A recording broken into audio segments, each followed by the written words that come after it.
from Baton Rouge, Louisiana. Many times I like to call it Istruma or Iti Umma, which is a Homo Choctaw name for where we live. The red stick. Iti is stick and Umma is red. If you have ever heard of Istruma Baptist Church or Istruma anything, that's just a Gallicized or French version of Iti Umma, Istruma. I guess more specifically, I grew up close to the Amite River in East Baton Rouge Parish. So yeah, it was an extremely fun place to grow up next to the Amite and being out closer to the woods, having about 2 acres of land to grow up on and play on.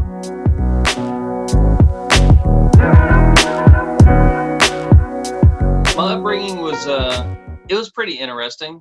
Being a lot further out from what I now consider more or less Baton Rouge, because I know now where the city limits really are, rather than just being within the parish. It was quite a lot of fun being out in the woods and stuff. So making forts and things like that, going to the Amite River, not necessarily when it was high, because when it was high, it was really dangerous to be over there, as we well know when it flooded in 2016.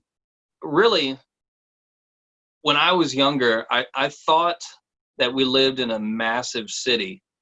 And when I say massive, I mean, I thought that we were larger than New Orleans. And it was mainly because when we would go visit my grandmother in downtown Baton Rouge, where my dad grew up, close to Exxon, and Tony's Seafood. We would go down there and we'd pass by the Exxon plant. And as a kid, I used to think like we just had massive skyscrapers, and because you see all these lights and they seem like they're so far off in the distance. So for me, I was like, we live in a massive city. I never realized how big this place was.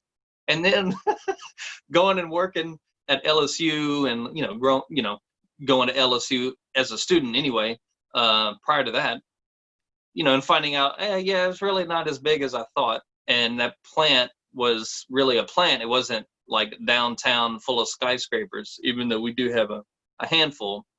But yeah, it was quite interesting. I had a vivid imagination about where I lived, and maybe that's what spurs a lot of my creativity and thinking now. I used to crush crawfish castles like I was Godzilla. I enjoy being like this destructive monster, but also like maybe I can protect the people in our neighborhood and stuff too. I would jump in lakes to catch turtles. I love turtles. I had 17 at one point, and we would feed them, make sure that they're okay. I had red-eared sliders, box turtles.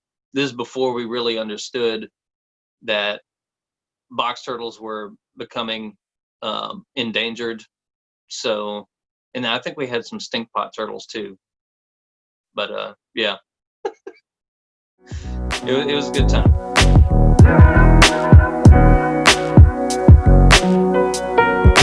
When I mentioned, talking about being sort of a monster and destroying crawfish castles and stuff, I was really drawn to the monsters in Godzilla films, and then reading about them and finding out what they represent, how they're metaphors for specific things and entities and events that took place in history. And then also hearing some things about the loup-garou or the feu-follet here in Louisiana, the Cajun Creole werewolf, like the loup-garou.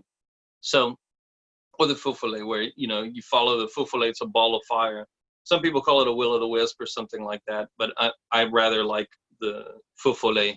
But the feu-follet, you follow it through the woods. It has this glaring light. It's a ball of fire, and it's seductive, right? And so you want to follow this thing through the swamp. And some people also call it, swamp gas. It's just a ball of swamp gas or something.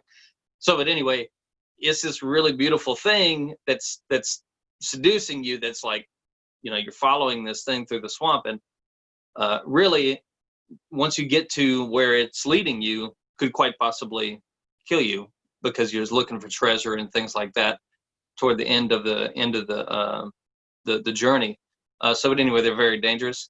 And so things that were sort of these monsters or folklore creatures and things like that, these figures in folklore, and also pop. I guess it'd be pop culture, but it was like Japanese pop culture that became Japanese American pop culture through film, and talking about Godzilla there.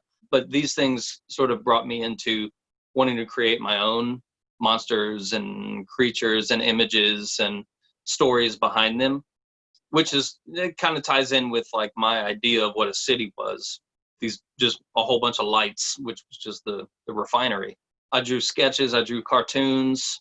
I loved watching cartoons. So that was a huge influence on what I made later on in life, like say in college. High school, I had a little dip because too many people were asking me to paint flowers or do something nice for them or paint horses or something. And I decided, forget this. I don't want to make art because everybody else wants me to make something. I want to make my own thing. So I stopped for a little bit. When I got into college, though, I took some time to get into really, really painting and creating what I wanted to. I actually had dropped out of college for about a year and a half or so, and worked at D'Angelo's Pizzeria. I don't know if y'all remember that place, but I don't think it's even there anymore. I think they all closed down. But anyway, went back to school and had the idea that, okay, I'm gonna go back for art at LSU, and I'm just gonna go straight through, do every single intersession class that I can. Like I didn't take a semester off once I went back to school, and then went and got my master's at UNO. And there, I was told that it was probably best to forget a lot of the things that I thought about and what I thought I wanted to paint for the time being, so that I'd sort of branched off and did something new, experimented. So I did that. And I also had some people there some professors there that challenged a lot of what I thought, a lot of my interests as well. Had certain questions asked, like, who the hell's going to care about this? Those sorts of questions in a critique, your very first critique in a graduate program, they get to you pretty easily when you're like making something that you find is viable for the culture that you want to be a part of. Because I was using French terms within my titles at that point. So I think that's probably where language started to come into play, at least within my titles, the titles of my artwork. I had made some kind of political work prior, and then all these works were social commentary using just one small character, what I called at the time I found out I wanted to call them these les Gédrivères, which is green guidries. It's the ancestral name in my tree. My name in one of my ancestors in my tree. But I like that it went green guidry because they were little green creatures. But that's where I think a lot of like creating a narrative and starting to use French in the name, or like in the title at least, not necessarily in a story, but in the title, that started there at UNO. Going through that program, I quit using color in all of my in my work.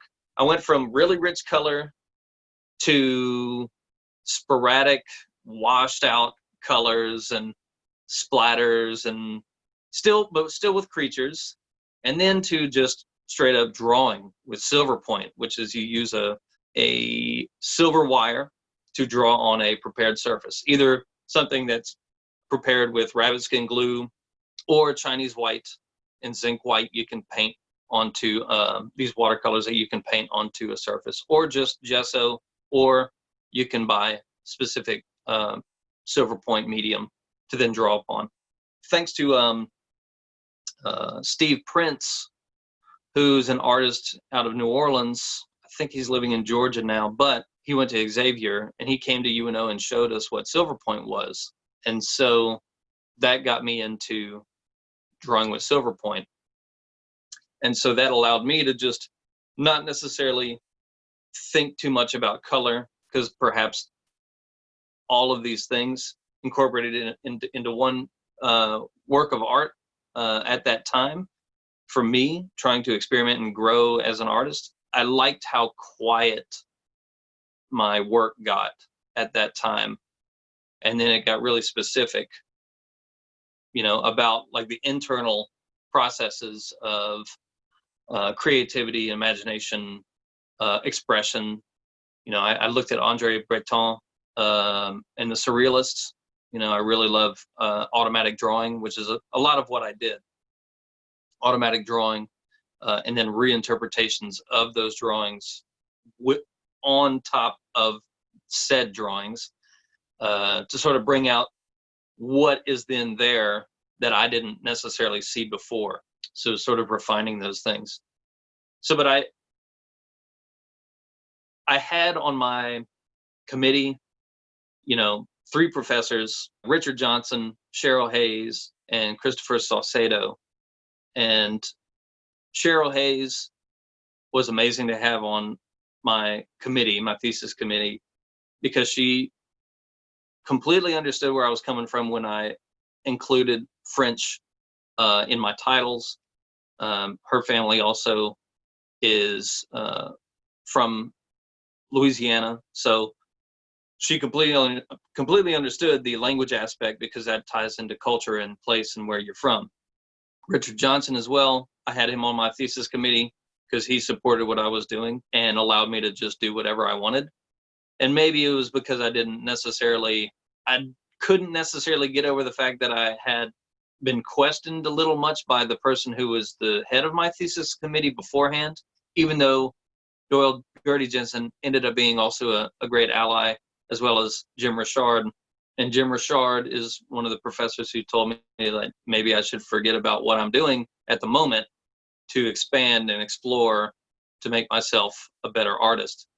And then Christopher Saucedo was the professor who said, essentially, who asked, like, well, who the hell's going to care about all this in terms of the language and where, it's such a niche, like small, non-universal thing, a localized thing. Because he and I butted heads on certain things, I included him on my thesis committee, because even though we didn't necessarily see everything eye to eye, I knew that I could learn from him as well. So I took it as an opportunity to, because there's a lot of times that we see today, people, someone says one thing you don't like and you just cancel them, like it's done. I don't want to hear anything else just because they don't agree. I mean, the cancel culture thing, I think, is different from being in a Masters of Fine Arts program, but it's similar in that, some people would say that they may not agree with Christopher, and then they would just not speak to him, or like not give him the benefit of the doubt. I didn't really know what to do after that, man. I didn't know what to do at all after I was done with graduating from, or when I was getting to the point of graduating from UNO. And then I asked Jim Richard to meet with me personally. We did that, and he explained to me that if I'm really serious about getting into a gallery or anything like that, just make sure that I have a great portfolio that's concise and there's a consistent path that I'm following or forging, really, not necessarily following, but forging for myself. And to perhaps email Arthur Roger. And then 5 years later, Arthur Roger finally got in touch with me. And it ended up being that I then was shown in his gallery afterwards. There's a lot of people that think that those things happen overnight. And I've had certain experiences where people, just because I show in his gallery, I've had people make some comments to me that I found a little off-putting. they may not have seen him as rude, but I kind of did. I won't go into details about what they are, but it made me realize that there's like a lot of different misconceptions about artists who show in the gallery and what that means in terms of like your massive successes or the amount of money you have, and things like that. So, but to get back to your question about writing, I used to write songs and stuff and poems when I was growing up. I used to listen to a lot of System of a Down. I used to listen to a lot of No Limit. And so there was like an odd mix. I wouldn't say odd, actually. There was a great mix of, hip hop influence, especially Southern hip hop influence, and metal, like in my writing. So I don't know. It was really kind of strange, but it's still fantastical, right? But I didn't really consider being a writer ever. I just liked writing different songs and whatever. I played drums. I liked listening to music loud and stuff like that. I like playing bass. But really, it was, I think, at UNO is really where that idea of writing started. And it was because I was going back to what my roots were that I didn't really explore when I was in middle school or high school. I really started only exploring my Creole roots and French roots and German roots at UNO, or well, in college, maybe LSU and then UNO. Actually, yeah, LSU then UNO. And so I learned French after I was done with college, to be honest. I learned because I worked at LSU. After I was done with at UNO and got my degree, I went back to LSU to work there, and I met a few people in the French department, and I asked them about French immersion, and I decided that yes, this is what I need to do. I need to go and contact Jean-Douglas Comeau by the suggestion of Amanda Lafleur. So I did. I got a partial scholarship to go to Nova Scotia, to Sainte Anne, and I started learning in 2015. So only 5 years ago, I really started into the foray of learning French. And I went back again the next year in 2016. And each time that I went, though, I made sure I applied for scholarships or grants. Codefil has a grant, is a demi-bourse, so a half grant for young professionals. And that's kind of a broad thing. Young professionals, you don't have to necessarily be, a certain age. You can be, upwards to 40, 50 and get the scholarship. But it helps you to go. It pays for half of the scholarship to go to French immersion up there. So that's what I did. I sold my artwork to help pay for my travels and stuff there too. And then in 2016, when I came back from Nova Scotia, I was working at Baton Rouge Community College, because I worked there for quite a few years as well as an instructor of art. And one day I saw at LSU, they had in the French department there, they had a workshop with a French artist who was also getting her PhD. And I said, I need to take a workshop. I don't know what it is, but I have got to go and learn how to write in French better and to tell stories better in French and like practice. Because I was in this mode every single day. I was practicing French. And it ended up being this amazing artist and cinematographer and novelist, Fabienne Canor, who, even though, yes, she's French, she was born in Orléans, she also has Martinican roots. The first day we talked, she was blown away by my artwork. But then by the I think it was the middle of that class, we started writing about. She asked us to bring an object to the class, and that we were going to write about this object, this object that's like a family heirloom or something, family history or something in something important to us. We would write about this thing, and it would inspire the story that we're going to write, or the poem, the poem or the poems or the stories, the micro stories that we're going to write. And so I brought the spoon that my great grandfather used as a foreman at a plantation, and what he would do is he would skim the kettles with this spoon, and because they would have to boil down the cane to make the sugar and stuff like that, and so he would skim the pot when he worked there. I think it was Smithfield Plantation is where that was, out in West Baton Rouge Parish, on the border of West Baton Rouge Parish, Pointe Coupé Parish.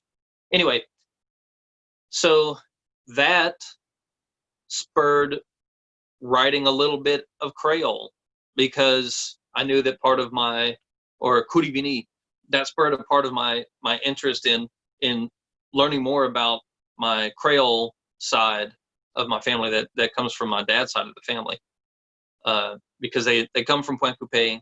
They stem also from les Acadiens and les Allemands, the Acadians and Germans that lived in St. James Parish, Saint Jean le Baptiste, and New Orleans. That really got me into using Creole, because I started using li instead of lui for he or she within my writing. And when I did that, not, I mean, a little bit consciously, but it just felt like it needed to happen. And Fabienne, having Martinican roots, and her dad speaking Martinican Creole de Martinique, she looked at that and she goes, "That's Creole." I said, "Yeah." And she was like, "You speak Creole?" I was like, "Not really."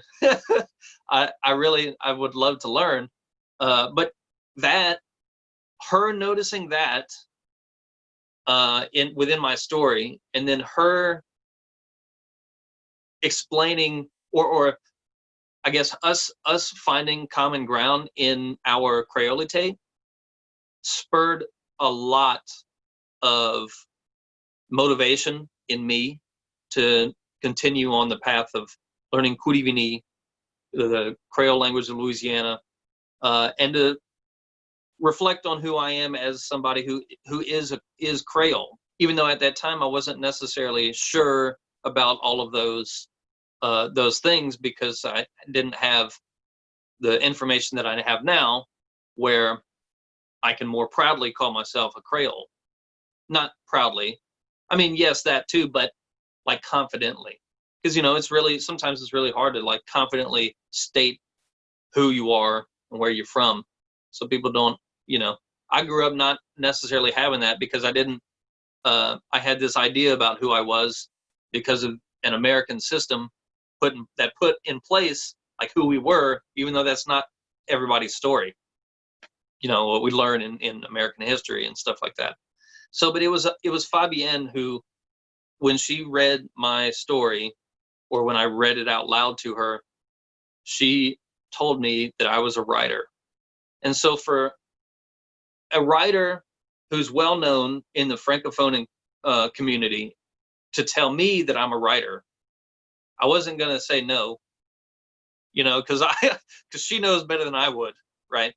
Just like when I tell people that they are an artist, and they don't, sometimes they believe me, sometimes they don't. But if I tell somebody that they're an artist, and I say that, like how she said that I'm a writer, then I was like, all right, well, I'm just going to listen to her and keep following this, forge this path and do what I have to do.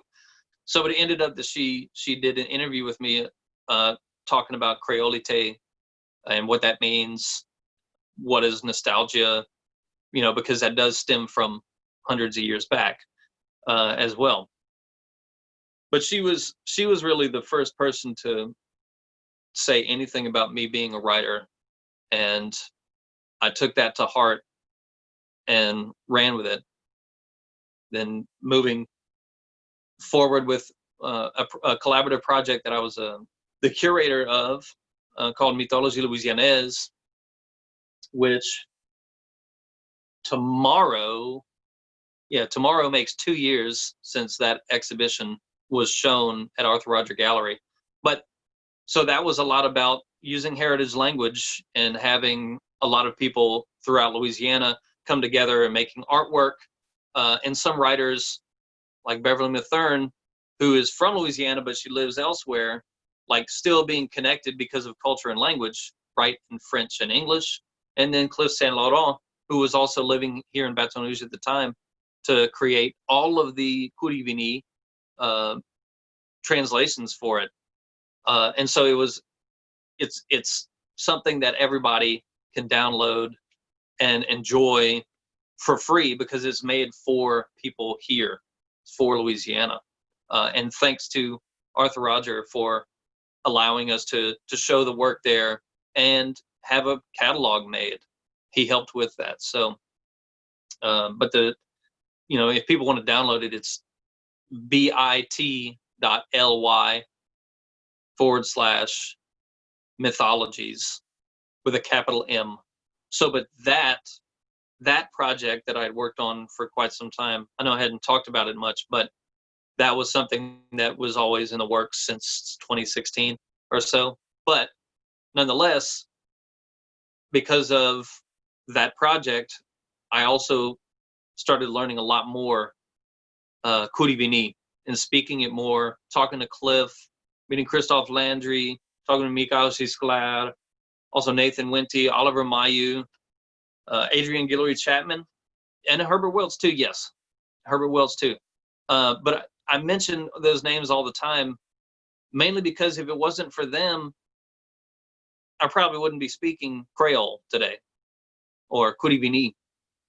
I say them all the time because it's never, I don't believe in, when people say like, I did this, when it's like something sort of larger sort of thing, they don't necessarily acknowledge all the time like that like what you're doing today, how you're talking about, these communities and things like that. I can sit here and talk about my artwork all the time or my writing or this, that, and the other, but I never got here by myself. You know what I mean? It's always been other people teaching and helping. I guess it's different if you're you're by yourself and you're imagining things and doing things on your own. I just mean like within a broader sense of community, it could be that no one really gets anywhere where they are unless someone else was there to help. Or at least that's what I believe. Because then if you only think about yourself as like you're the only one that can do it or did it or will be able to do it, then perhaps you don't necessarily understand what community is or what social beings are. So I see all the time people put others on pedestals and stuff like that, and successful rich people and whatever, and I'm like, well, those people wouldn't be there if it wasn't for all those people under them making, doing, advising, whatever else it is that they're doing.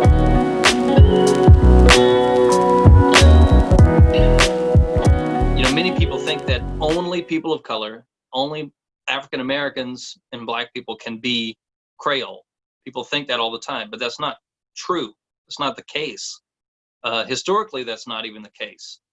That is something that happened because of the duality of Black and white when it comes to an American society. And people who who considered themselves Creole 100 years ago plus, they started considering themselves just white, maybe like 100 years ago.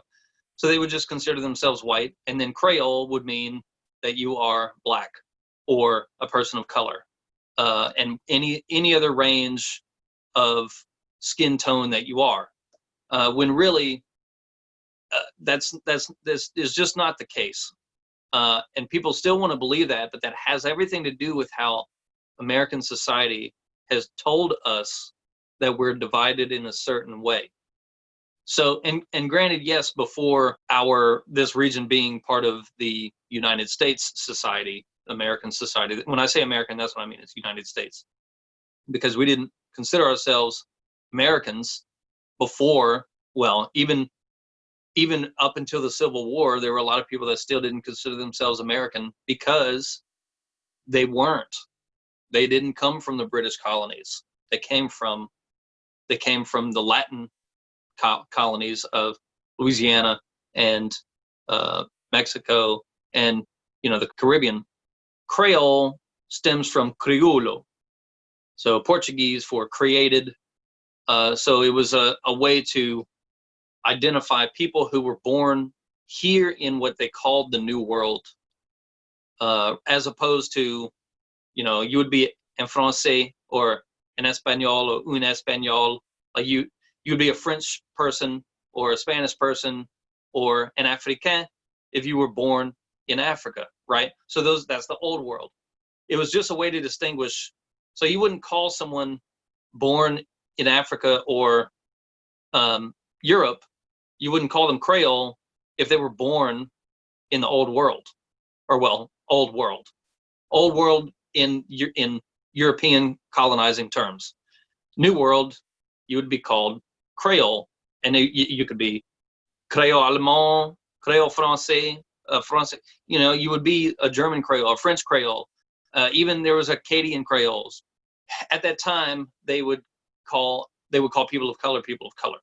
They, as far as I understood, I haven't read a whole bunch of the slave registries to understand how they would identify enslaved Africans, other than sometimes by their tribe.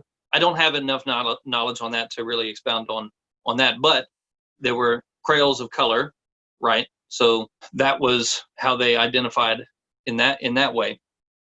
So, but everybody was Creole, essentially, unless they were born in the old world or elsewhere. So Creole is really a culture and an ethnicity. It's not a race or a skin tone.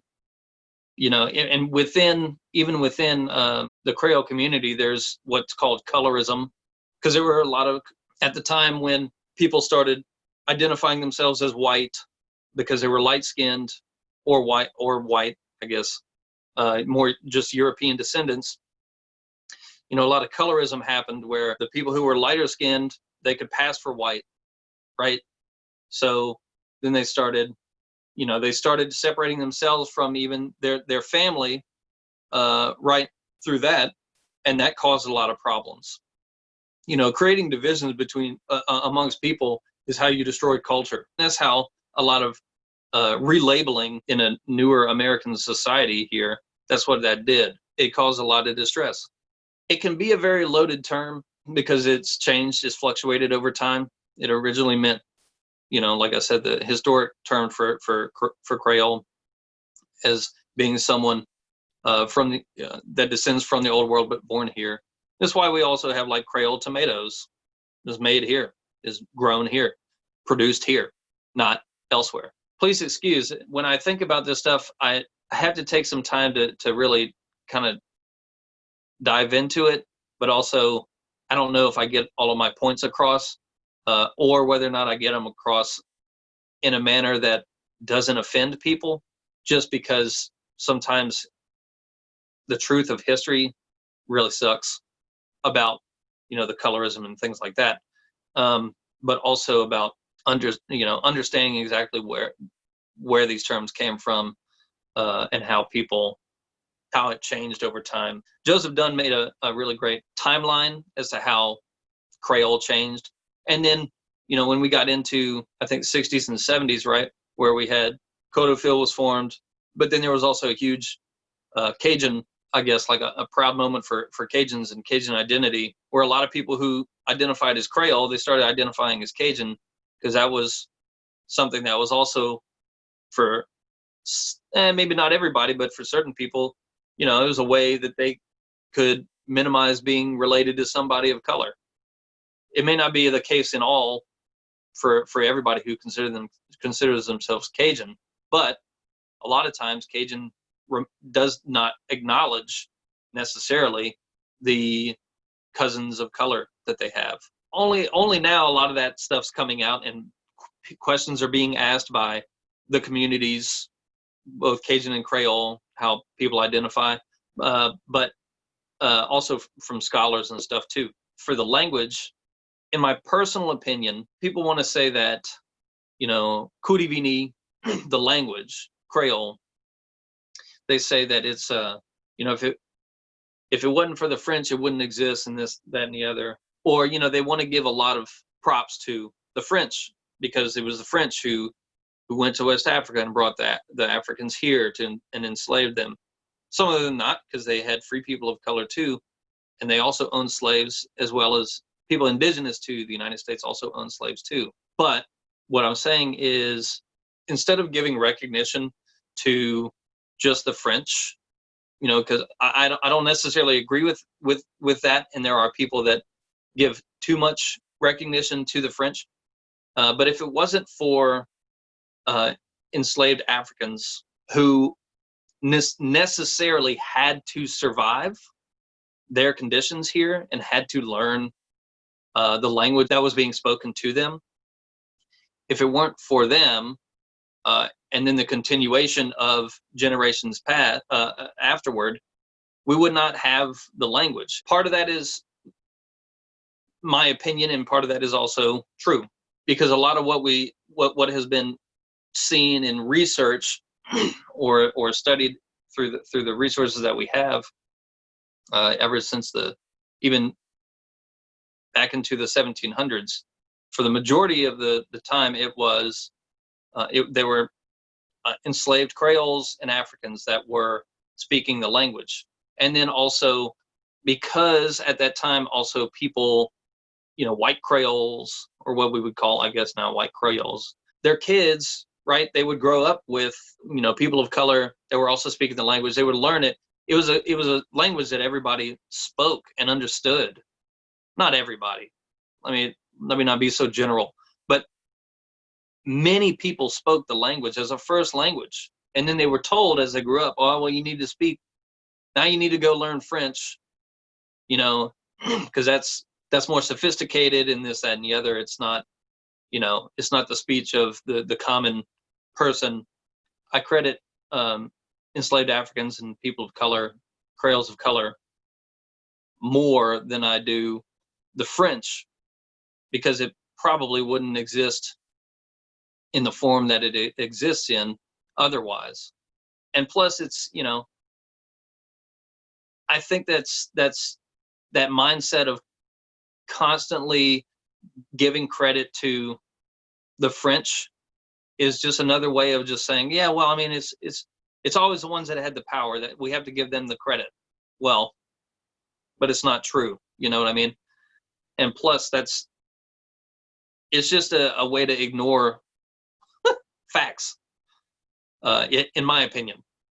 And granted, yes, Kurivini does take a lot of its vocabulary from French, of course. I mean, it was a French colony for a long time. And the colonizers here, the French settlers, they spoke French. Everybody spoke French here. Even the Germans learned French. Spanish learned French. But we have documents in other languages here as well. That's what's really important for me about the Creole language of Louisiana, is that it's a language that was born here, like it was made here. It's indigenous to Louisiana, even though it doesn't necessarily stem from an indigenous population such as the Chitimacha, the Choctaw, the Umma, the Tunica, Biloxi. It was still created here. And it's linked to Creole languages of l'Île Maurice, Mauritian Islands, Réunion, because around the same time is when the French were expanding their empire and taking enslaved Africans to these different parts of the world. And it's also why our Creole language here is not necessarily too closely related to Haitian Creole. Not real far, but it's a lot further from it than what people think, even though geographically we're pretty close. But with all of that in mind, I need to go back and say that my parents had given me a book about Creole language in Pointe Coupé, because it was just, where part of my family's from, that Thomas Klingler created, called If I Could Turn My Tongue Like That. And I've been reading more into that book. I had it for years. I don't know where it is, but thankfully, Dede Philippe, he lent me his copy so that I could reread and go through some things that I had missed. And so, I also found that it may have also been, up until more recently, there were a lot of lighter skinned people that spoke Kurivini they would call it Creole sometimes as well. They spoke it, that in French later than a lot of people of color, and that's not for everybody, but it was because a planter from South Carolina came with an enslaved population, and they were Anglophones.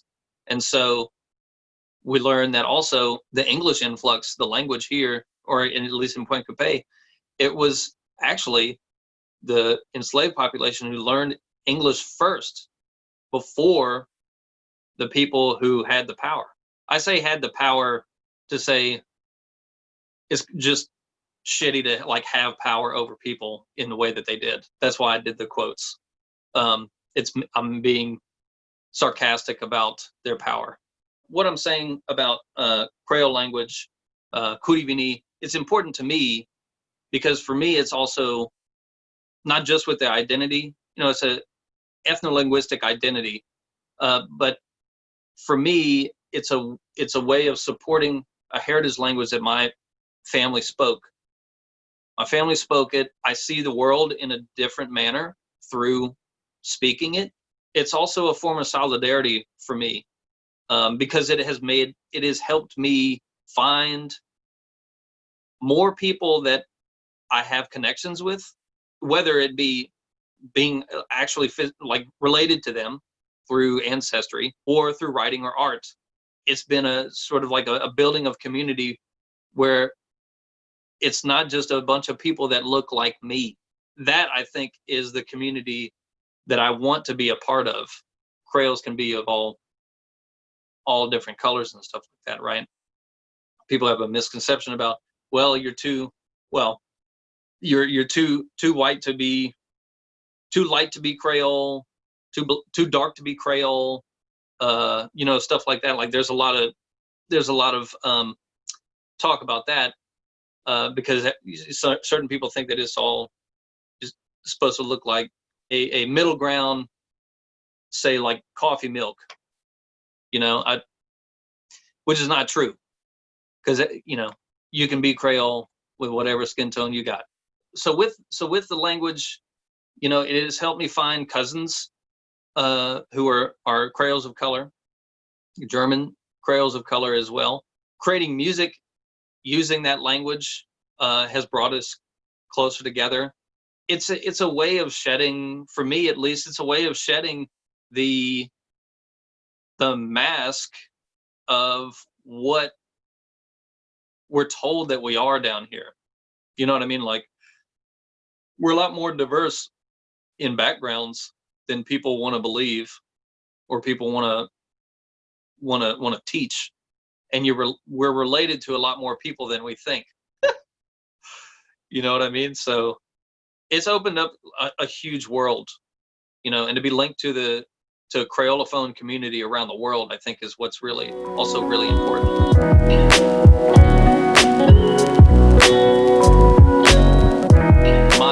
My urges to create paintings and stuff was really sort of stifled. I'm actually now working on the only painting I've done since this has started, and I'm almost finished with it. But it's impacted me in such a way that made me not want to make paintings. I didn't want to make visual art. I wrote more poetry in Kurivini, and in doing so, that helped me to sort of express what's going on because there's visual art, yes, is a really great tool for capturing moments in time, right? That's how we understand civilizations throughout history, is we see their artwork and their architecture, but also writing now is really something that especially in a language that is spoken by less than 10,000 folks. I think that's really important to show that it's still living through this. It lived through the Spanish flu 100 years ago, and now it's living through this still. So it exists. People are still writing in it. I took that, and then while I was writing, I decided and thinking about like why am I writing and not making artwork? I decided to say, well, I will make some sort of artwork, some sort of visually aesthetic thing, and it ended up being similar to what we have right here, videos. I started going back and taking the writings that I had and reading them, recording them and reading them, and then making visuals for that, or reading the micro stories that went with my paintings already. And I created a YouTube channel just for that. Now I hadn't been updated for a little while, but they're there, and it's now a good base for me in this practice to still create. I don't make money off of those videos or anything like that, but it is still a form of expression. It's a form of documentation of the art, the quality of artwork and things that I have made and am making. And then it led me to joining in on what happens, I guess, ever so often. It's now maybe once every 3 weeks or so, maybe every month. But we have in the Kurivini community, we have like a poetry night. It's usually on a Sunday. So this musician, another Creole, Timoteo Cole, so he hosts this poetry night ever so often, and invites us to read our poetry. And so that's really quite wonderful, right? So we have, and he also records what we're saying, or we'll express our ideas and things like that, and read, and then we'll all go back and just record for the people who weren't there, so that they can just hear the poetry. So we've been keeping connected in that sort of sense. But after all of that, I was asked by Arthur Roderick Gallery to do a video, and I took the experiences I had with making my own videos and editing them, and which I know that now with all the videos you've been doing, that takes takes some time. And when it's like, man, I want to get this in there, and I want to get this in there, and that's okay, that's perfect. It's exciting, right? It's a different way of exploring creations. So I used the Kurivini language within my video, explained essentially what I'm explaining to you right now, that I really didn't paint much of anything, didn't make visual art. I just wrote and formed digital works. So, but it was also a way of like teaching people, because I had subtitles. I'm tempted to continue some sort of educational thing by using subtitles, or using language, or encouraging people to learn heritage languages by using my heritage languages in my work. And that is a thing that people can do.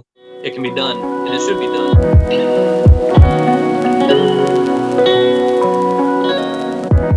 To answer your question, yes. They've certainly changed the way that I think about my artwork, how I fit into the art world. It may not be a global, universal community, and perhaps I'm more of a local artist, and I may only just stay more of a local artist, and that's fine. Professor friend of mine at LSU actually said, Dr. Darius Spieth said that I may just stay like a local celebrity, not celebrity, but like I may not get bigger than Louisiana, which is fine. I'm okay with that. The professors I had at UNO, I guess, gave me a hard time, but like they were really just trying to push me to to learn more and do something new and different. They expanded my understanding of the world through also sharing their own experiences. But with Christopher Salcedo, I include him as one of my, I don't necessarily say all the time that he was one of my professors when I'm talking in a classroom, but I use him and his work as an example of an artist who has been through 3 of the major disasters or catastrophes in the United States since 2001. That includes 9/11, sorry, not 9/11, September 11th, 2001. His work is actually, I think, in the World Trade Center, like the museum, because he lost his brother in one of the towers. He was a firefighter. He went through Katrina, had to rebuild his home. And then he's from New York, and he moved back to New York and went through Hurricane Sandy and had to redo part of his home. So I as an example of like how art can be made about anything, or just also as a sculptor, I include him in some of my lectures about sculpture, but also about how life experiences, disasters, catastrophes, they can inspire you to make artwork a certain way. And actually, just as what you're asking me about how he's changed, how professors have changed how I've had an outlook on life and stuff like that. I recently visited him when he was at the Joan Mitchell Center last year, 2019. And, he invited me to come visit and stuff like that. And he, actually, I think more understands where I was coming from now, because now he sees that I'm also Creole, and I have all these other languages. It's not just French. And so for him too, I think maybe my thoughts on life and my, me expressing my interest to him as a student of his maybe changed him a little bit too, because we got to talking about culture and he was using all of this work, all of these Marvel covers and DC covers in multiple languages, like talking about the diversity of just the whole of the United States anyway. And we just kind of forget about it because we're homogenized by popular culture. So, but yeah, they've all gotten me to the point where I have a different outlook on life, much more broad than what it was when I started at UNO. That's for sure.